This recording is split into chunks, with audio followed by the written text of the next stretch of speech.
Our objective is to redefine short-stay rehabilitation by creating memorable experiences for each of our guests. It starts even prior to check-in or admission. We find out what they like, maybe what soda they like, maybe they want some chocolates or have a favorite kind of chocolate. And so we have that ready for them when they first come in. So when they walk in and see this beautiful building, they also notice the attention to detail. In our fitness center, we have basically the state-of-the-art equipment, which really sets us apart. And the equipment that we have, we did strategically so that we can start therapy sooner and also give them different areas to receive the therapy so that when they go home, they're completely 100% ready.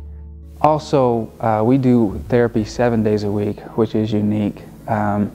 We want to get our guests better, faster, and so we offer 7 days a week therapy. They get about an hour and a half to 2.5 hours a day of therapy. We want each of them to come and get pampered and go home healthy and happy with their stay.